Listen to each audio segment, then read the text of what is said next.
Hello friends, मैं रोहित मिश्रा आप सभी का अपने channel pro teacher do number 1 things में स्वागत करता हूं।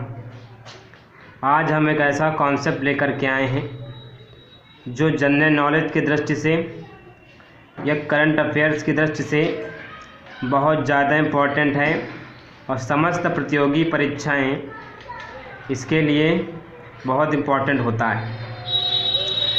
आज हम बात करने जा रहे हैं नदी जल प्रदूषण की। जैसा कि आपको पता है, हमारे यहाँ अधिकांश जो नदियाँ हैं वो वर्तमान में बहुत ज़्यादा प्रदूषित हो सकी हैं, यानी कि नदियों का जल एक प्रकार से प्रदूषित होता जा रहा है। अब उनमें से सबसे महत्वपूर्ण गंगा नदी, जो हमारे देश की सबसे विशाल और लंबी नदी है, जो हिमालय के गंगोत्री से निकलती है और बंगाल की खाड़ी या अरब सागर में गंगा सागर जिसको कहते हैं तक लगभग 2500 किलोमीटर तक की यात्रा करके वहां जाकर के गिरती है। इस दौरान उसके रास्ते में उत्तराखंड, उत्तर प्रदेश, बिहार, बंगाल के कम ज़्यादा से ज़्यादा 100 शहर आते हैं या 100 शहरों से होकर के ये गुजरती है। अब बात करें नदियों के प्रदूषण की, तो गंगा एक हमारी पवित्र नदी के रूप में पहचानी जाती है। सांस्कृतिक ग्रंथों में या वेदों में हम इसको पूजनीय एक प्रकार से माता के रूप में इसकी पूजा करते हैं और इसको बहुत ही शुभ मानते हैं।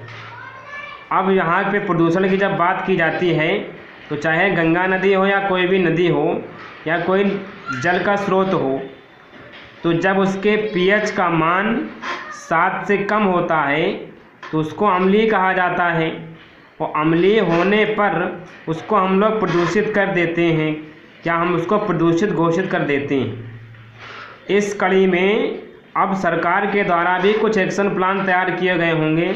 वर्तमान में मोदी सरकार द्वारा कई योजनाएं चलाई जा रही हैं, जैसे नर्मदा बचाओ आंदोलन एक प्रकार से नदियों के लिए। 1985 में कई करोड़ की एक प्रकार से गंगा सफाई योजना, इसको हम लोग गैप के नाम से भी जानते हैं, गंगा एक्शन प्लान शुरू किया गया। इसका मेन मकसद या उद्देश्य गंगा के जल को प्रदूषण मुक्त करना था।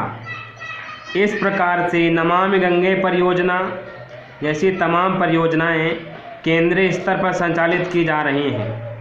आशा करता हूं इस तरह की जानकारी आपके लिए कई तरह से काम आएगी और आप बेहतर तरीके से इसका इस्तेमाल कर पाएंगे। आप सभी से गुजारिश करता हूं कि चैनल को ज़्यादा से ज़्यादा सब्सक्राइब करें। बहुत बहुत धन्यवाद। Thank you very much.